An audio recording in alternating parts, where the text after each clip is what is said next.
Hello, I'm Gary Milne, co-chair of the G&E Agricultural Education Day. Welcome to the 2020 Great Northern Exhibition Virtual Agricultural Education Day. Our video crew has visited local farms, so you get to visit and learn about the animals in their homes rather than having them go to see you at the G&E Fairgrounds this year. Grade 3 and Grade 7 teachers, please mark your calendars for the in-person 2021 Agricultural Education Day at the G&E Fairgrounds, the third Friday after Labor Day. I look forward to seeing you at next year's G&E.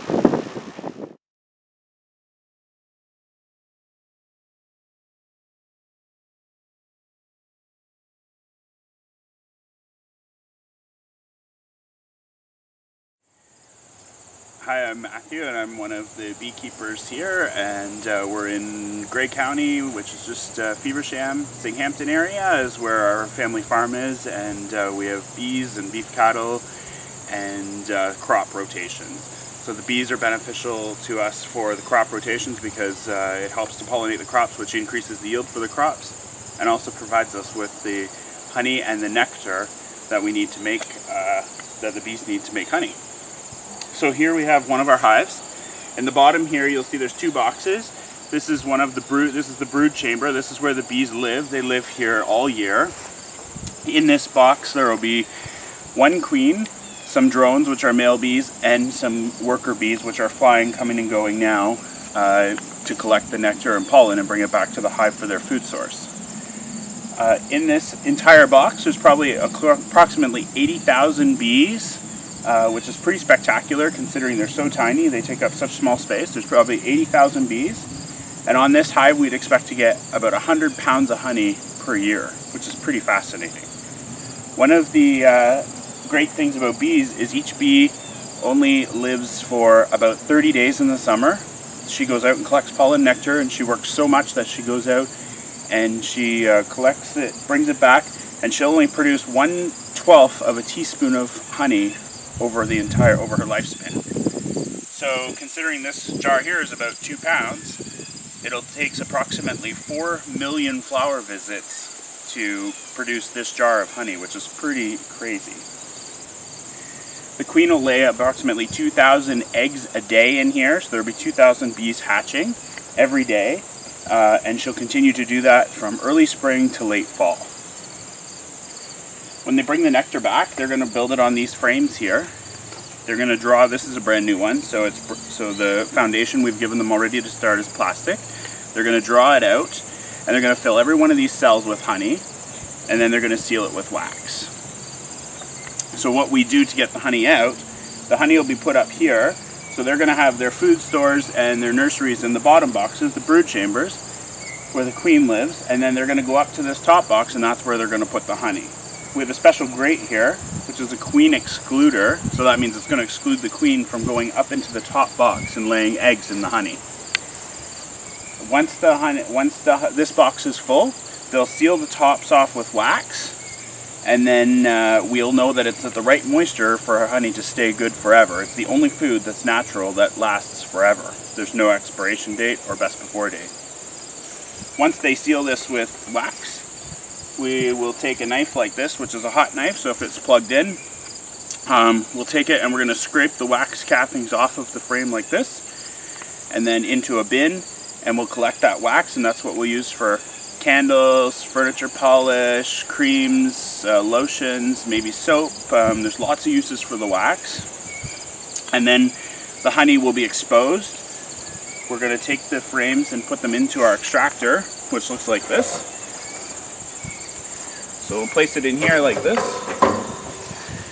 and then it's going to spin around. So this is a power one, so it'll spin the honey around like this, and the honey will fly out and hit the walls. It's going to run down the walls to the sides, and then at the bottom it's like a cone shape, which is going to come out this tap here. So once this was full of honey at the bottom, we're going to open this grate, and the honey will come out into the pail where we're going to filter out any wax pieces or anything that we don't want in the honey in the pail. We'll run it through a screen. So we don't pasteurize our honey. Most of our honey is all sold unpasteurized, which is raw, and the way that the bees bring it back exactly. We don't change it in any way, we just extract it out of the frames.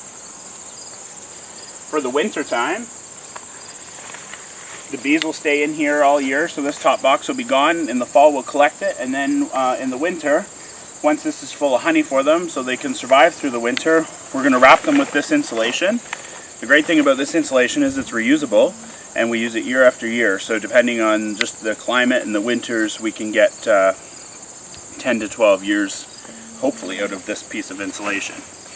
So we just slide it over the hive, and then the bees will just live there all winter. They'll form a nucleus around the queen, and their main objective is to keep the queen alive throughout the winter so that she can start laying eggs in the spring. The queen's lifespan is about 3 to 7 years for that she would survive in the hive. We might replace her sooner than that if we find there's a problem with how she lays eggs, or if she's not as productive, we can replace the queen, which we would either make a queen manually, or we could let the hive raise their own queen. To get the queen, they'll feed the queen royal jelly only, and that will turn one of the larvae into a queen.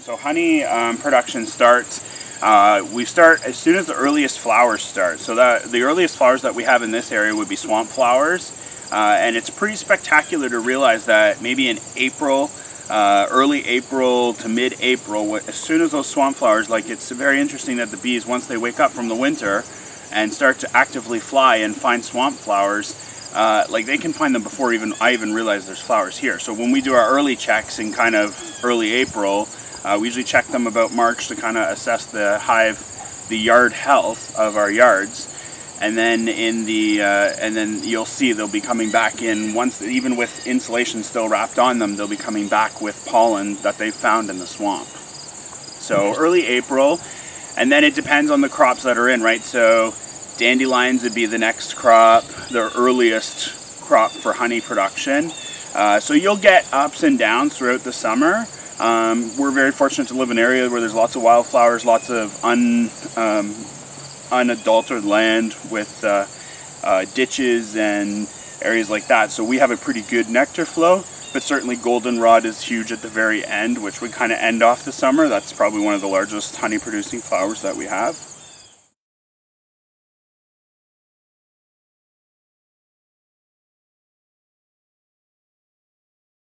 So bees, a very interesting point about bees. Honeybees actually aren't native to North America. They were brought here. So we use, some of ours are Italian stock, but there's bees that come from Russia and Chile. A lot of bees are imported from California, and so they all have different traits. Some of them are a little bit more productive, but if they're more productive, they also might be a little bit more aggressive, which are a little more difficult to handle. So lots of beekeepers, if you're a hobby beekeeper, you're going to look for bees that are a little more docile, that are easier to work with, whereas if you're a commercial beekeeper and you're looking for honey production, you're going to look for bees that are a little bit more aggressive, but they might not be as gentle or a calm trait. Just like people, everyone has different personalities, and so do the hives.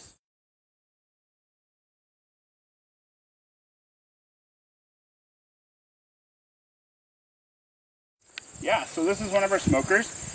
So what happens is we light a fire in here, basically with anything we can get the fire going, and then we'll put in some leaves, and then maybe when I get to the yard I'll put in some grass. So the reason why we use smoke is because smoke is the same as it would be for us. We can puff it like this. So one thing that we do is we'll give a puff to the hive, so that will notify the bees that we're going to actually open the hive, and if you do that consistently, they'll be onto that and realize that, you know, like, something's going to happen. And just like us, we don't like smoke in our eyes, and neither do the bees. So what we'll do is we'll give a puff at the top once we take the top off, and you'll see the bees will go down into the hive. So it just makes a few less bees for us to manage at one time. Plus it will, and they don't like it in their eyes, so they'll be able to, they'll go away from the smoke. Another great thing about bees, which is really interesting that we don't know a lot about, is how bees communicate. So bees communicate through chemical pheromones. The queen that's living in this hive will give off a pheromone. So every one of our hives has a different queen that'll give off a different pheromone. Those pheromones will let the bees, when they come back, to know where the hive is that they call home, and this smoke will also interfere with that communication, so they can't communicate. Because if they can communicate effectively, they communicate with pheromones, which is very quick. It's like a chemical communication, and so the smoke interferes with that, so that if one realizes there's a problem, they're not necessarily as easy to let the others know to come and sting us, which obviously we don't want to have happen. So we give a puff of smoke. That's one reason why we use the smoke. Another great point too, to find food, how the bees navigate, is bees navigate using the sun. So you can see it's early in the morning here. It's probably about 9:30. So the bees aren't quite active yet, but as the day goes on, there'll be more coming and going from this particular hive. And what they're going to do is they're going to send a scout bee out to find flower crops, and that bee is going to come back and is going to communicate with the other bees on where to find food sources. So whenever they leave the hive, there will be an angle that they'll crawl around on the frame, those scout bees, and that angle on the frame will match up with the angle on the sun. Bees have an internal clock in them, which is what they're able to compensate while they're out. So bees can fly up to, say, 5 kilometers away to look for flowers. They're always going to use the most closest efficient flower source, but sometimes, like if the grass is cut here, there's no flowers in our lawn, so they're going to go to a field that's close by, and they're going to use the sun to navigate. They have an internal clock which will compensate for the time that they're away, so they'll know what angle to come back to the hive to find their house.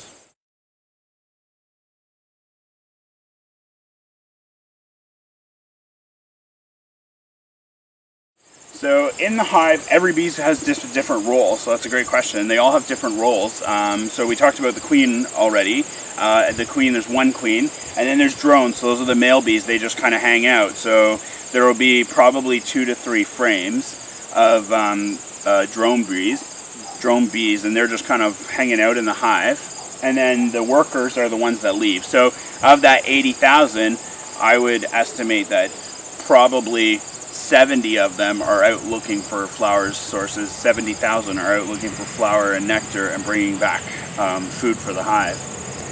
So every single night at sundown, the hive all returns.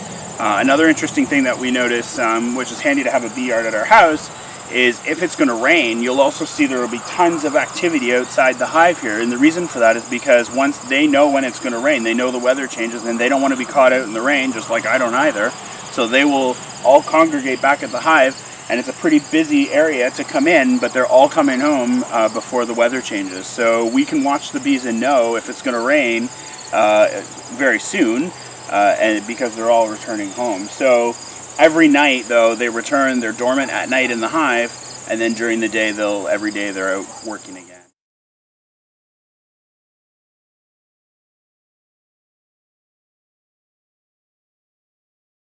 The queen leaves once in her lifetime.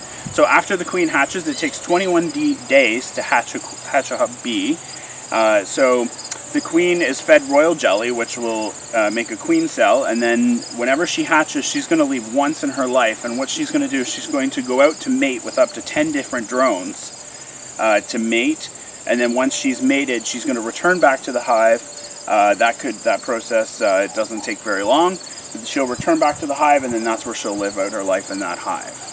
Whenever she returns back to the hive, she'll lay eggs in the hive, and then she'll stay there until... Now, what'll happen is if we find that there's not enough space for the bees, or they get crowded, what's going to happen though, the queen, she may leave with half the hive, so we call that swarming, and that usually happens around here. That would happen in late June or early July. They're going to swarm and take off, and half your hive will fly away and look for a new home. That could be in the bush, it could be in a dead tree, it could be in a hole in the ground, it could be between rocks, because they're finding that they're not having enough space, so they're a little compacted, and so they'll leave. So one thing that we do to prevent that from happening, or trying to prevent that from happening, is we'll give them extra boxes. So this is only 1 box on the brood chambers. We'll add another one, we might add 2 more. On a good summer, maybe we would have 5 more up here, so then I would need a ladder to get to the top of them. So that's one way we do to prevent swarming, is we give them more space. However, we don't want to give them too much space, because then they're not going to fill the honey evenly, in the frames that we looked at, so it's a lot more difficult to extract the honey.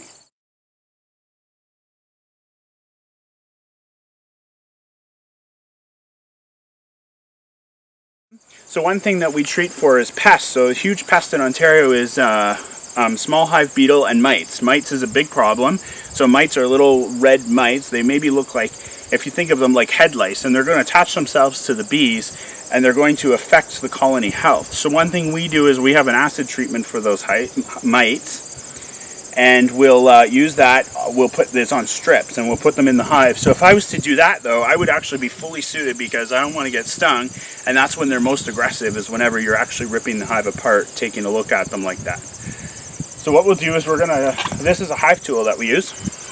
Might look like a window framing tool to some people, which is basically what it is, but we use them because the bees make propolis, and the propolis is like glue. It's better than glue, so they're going to glue this lid down. So every time I open this hive, I have to prop this lid open and pry it off with this tool.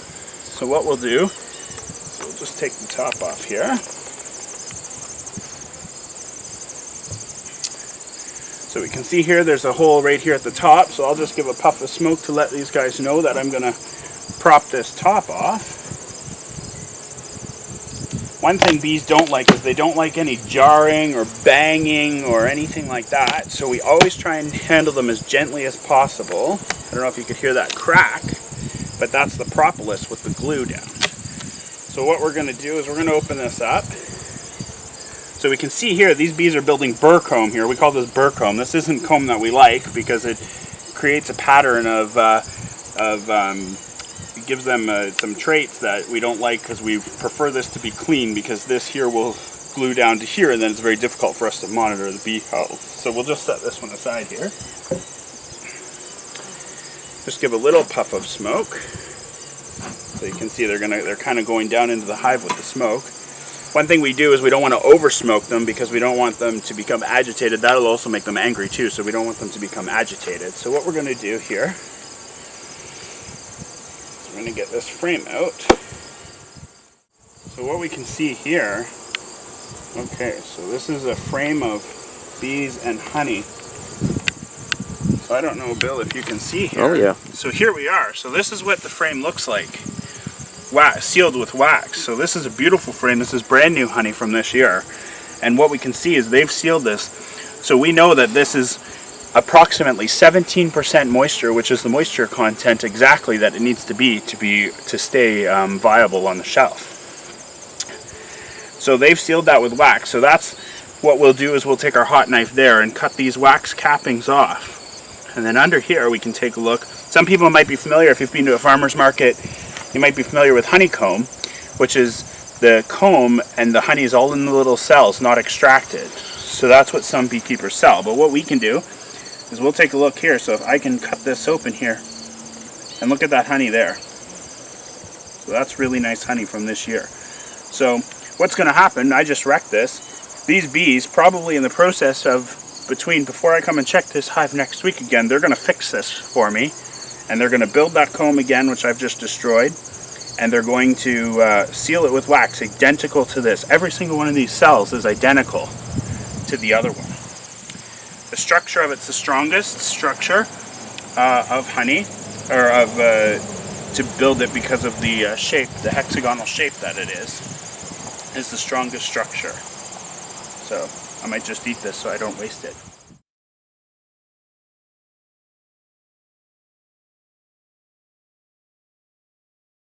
Wax. So here's a bee on my hand. So underneath, so this bee, the stinger is in the back of this bee's abdomen right here. So if I touch this bee, that stinger is going to come out, which I don't want to have happen on my finger. Underneath, on the belly of this bee, there's wax glands. So the wax comes out from underneath their abdomen, and that's how they make the wax, through the wax glands. Then they have a honey stomach. So on the front of this bee, she has a long tongue, and that tongue is what she sticks into the flowers to get the nectar. That nectar is going to go into her honey stomach, where it's regurgitated back up, and when she comes back in here, she's going to put the honey in the cells. So we can see here, this bee here is already realizing that there's honey open. On this side of the frame, we'll show you this side here, I don't know, with the sun, you can see there's really shiny spots in there. So what that is, that's honey that's not quite the right moisture content. So they've brought the nectar in, so they're working at drying it down. So in the summer, they might fan this with their wings to dry the honey down to the right moisture while they're filling the cells. And that's what, so we can see those shiny little spots.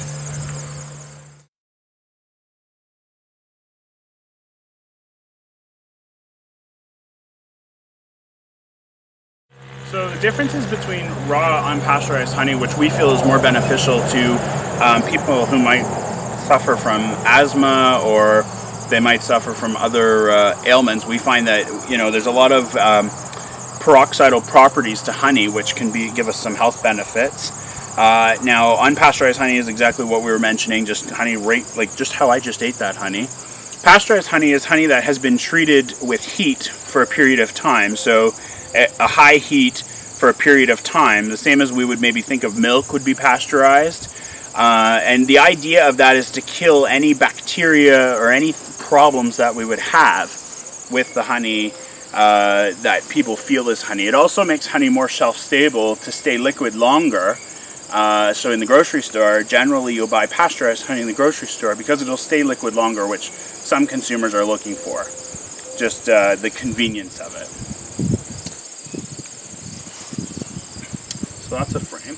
So then to put this frame back, I'm going to want to put this frame back in the exact same spot I took it out, because the bees are oriented to where this frame is. So these bees on here, if I put them back in a new location, they're going to be lost and they won't be exactly sure where to go. So I'll put it back in the exact same location that I took it out of.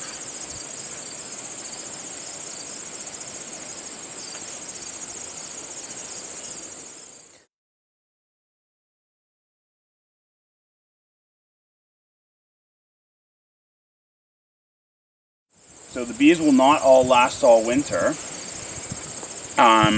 What will happen in the fall is there will be a big die-off of bees, and so out here there'll be tons of dead bees, because the reality is this hive can't support 80,000 bees throughout the winter. So they're only going to support, some of them are going to die, and they're not going to all be supported throughout the winter. So the bees in the fall, so this bee's long and slender, so she's ideal on my finger, she's ideal for producing honey in the summer. The bees in the fall, what we believe, there's still some questions about it, and the University of Guelph is working on it, is we believe bees in the fall are a little bit shorter and fatter, which will give them a little bit more resistance to the cold temperatures that we have here, and are able to survive throughout the winter, because they're not made for flying production, they're made to last, to keep the colony survived through the winter months.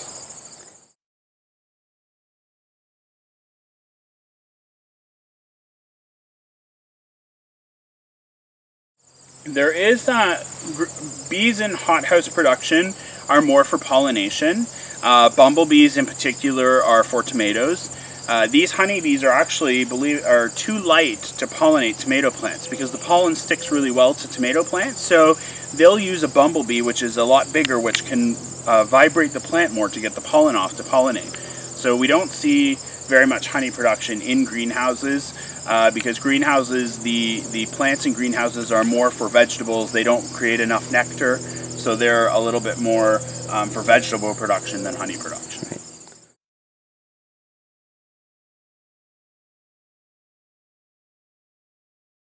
So one thing when we get stung, some of the kids or some of your teachers or your parents may have been stung before by bees. So the thing to remember about honeybees is honeybees are not aggressive. As you can see, I have this hive open. We had our frame out earlier and I didn't have anything on, and I didn't get stung. You even maybe seen the bee crawling around on my finger.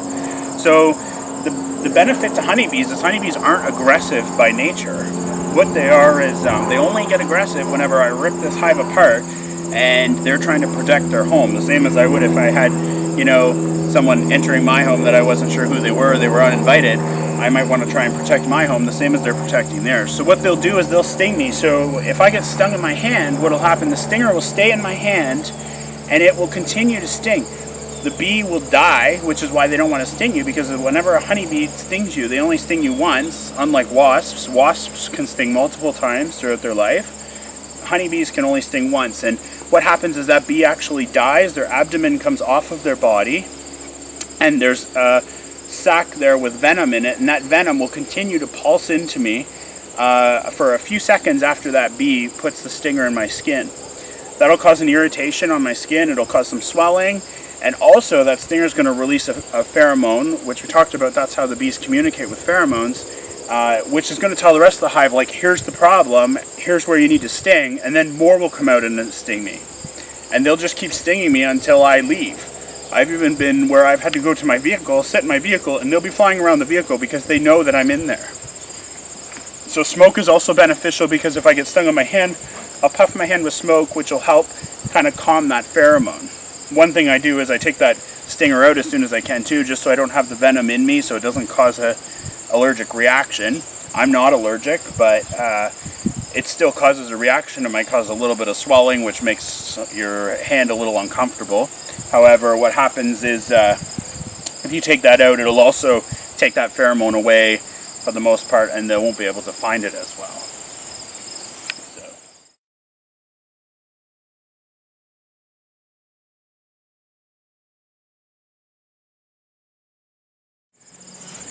So here we can see this is the grate that keeps the queen down. So you can see how small these holes are. The camera will zoom in here. You can see how small these holes are. So what happens is, believe it or not, these bees can fit through these holes and the queen cannot. So that's how, when we look at the honey frames, as we looked at one, that's how we seen there was no larvae in that honey because the queen can't get through this grate here to lay eggs. So we're going to gently pry this one off. This one's plastic. There's lots of different beekeeping tools available. So this one's plastic.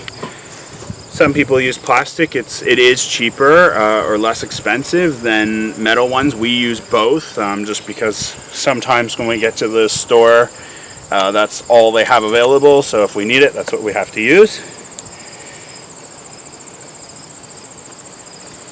We can see here, this one's not coming off very easily. Good. Okay.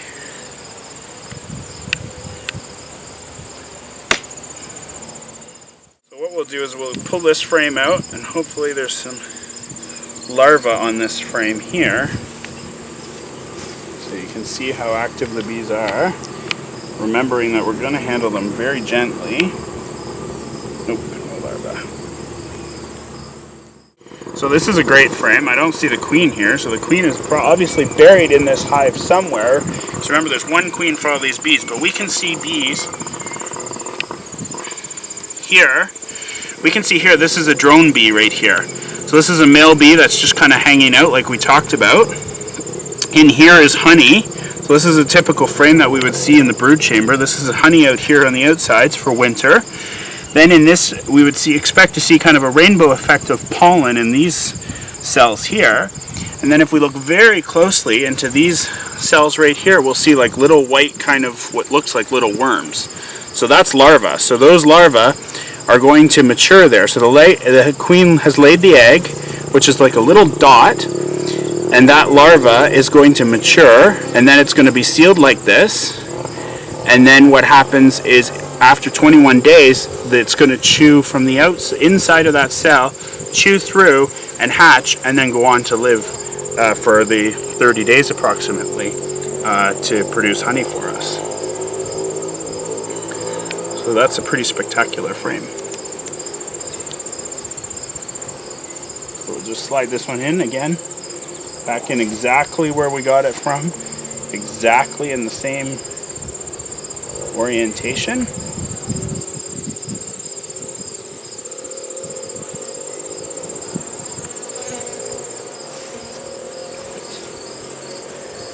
And then whenever we leave, we're going to put it all back together the way we found it. We can see here, I'm sure you can zoom in here, Bill, there's a little congregation of bees here.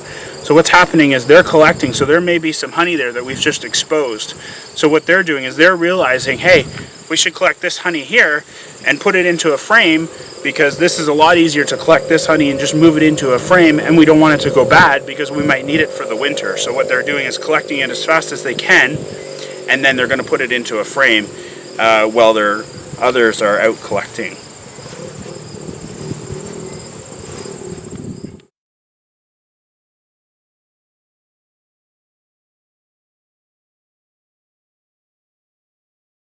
The bees are going to the shorter days, so the bees only work during the day, right? So that's why we have our hives, we try and face them east or face them so that they get the maximum exposure of sunlight, because what's going to happen is when the sun hits the front of this, it warms it up, tells the bees, hey, it's daytime, it's time to go to work, so they'll start leaving. So the shorter that, as you're mentioning, the days are shorter, so what happens is when the days get shorter, the honey production is going to get less because the bees aren't as active for as long a period. So one thing to mention about bees is they're so efficient, they work together as a community. Everyone has a role and everyone plays a different role in the hive. So what happens is there's nurse bees, scout bees, and worker bees, which are all the females, and they'll progress throughout their life into different roles. So what happens is the nurse bees will raise the young larvae, which we were looking at in that one hive. They're going to tend to them, feed them, make sure that they have enough sustenance to survive, and then they're going to seal it. Then they might go on to be a scout bee to look for honey. Once they've finished their scouting role, they might become a worker, and they're just going to go out and collect nectar and bring it back to the hive. So they graduate through that. Also what will happen is we can see out here on the front of this hive, there's some, like for example, there's a dead bee here. So what's happened is this bee, for whatever reason, has died. Maybe it's the end of its life. Maybe it's 30 days. Maybe it's a neighboring bee that's been evicted. So what's happened is there are also bees that clean the hive. So that bee will be in there. So certain bees will have a role to carry like dead bees out, to carry debris out that the hive might produce to keep the hive clean. So what we have, so they all have a different role, and one thing to mention about taking honey for us, so bees, because they work together so efficiently and so well, they're going to produce way more honey than they need, because they don't know what the weather's going to be like in the winter. They don't know how cold it's going to be. They don't know whether winter's going to be 6 months, 10 months, 12 months, 16 months. So what they do is they just keep producing as much as they can, so they always have as much honey on hand as they're going to need. So we fortunately know that winter can be 6 to 8 months without flowers, without food sources. So we know that we can take a certain amount of honey from this hive, and we know that this is, the bottom 2 boxes here is enough for this colony to survive. One thing that we do too, if we find that winter is particularly cold or particularly long, we might find that these resources are getting a little low in March, April. So what we can do as beekeepers is we can feed them. So we mix up sugar and water. We mix 2 parts sugar to 1 part water, and we'll put it, there's different styles of feeders. One might sit on top of the hive, one might sit out in a pail or a barrel and they'll go collect it. Others might be like frames like we've just pulled out, but they're actually containers that hold that syrup. So what that is that's syrup that they can use as an immediate food source that's handy to them. So if there's no flowers, we're actually replicating the nectar through that syrup. So what happens, so they'll be able to collect the syrup and they'll use that for food until the flowers start. But we only would find that if the winter was extremely cold or extremely long, is when we would have an issue with that. What we can find is there's a hole here and a top notch. So what that helps the bees is that helps for efficiency. So the bees they're always going to enter in through the bottom here. But what we can find is they're going to enter through the bottom, and then it's going to take some time to crawl up through their other colleagues in there, through the grate, fill the nectar, and then if this hole wasn't here, or this hole, what's going to happen is they're going to have to crawl all the way back down through and go back out. So this is efficient because it keeps a one-way traffic flow system through the hive, so that they can just come up, put the nectar in, and then they can just exit through the hole at the front. And then we just put this other top on here. This one here is covered with like an aluminum or tin, and what this does is this is just going to give the hive some protection from the water. Should it rain or the dew at night, this is just going to provide some protection.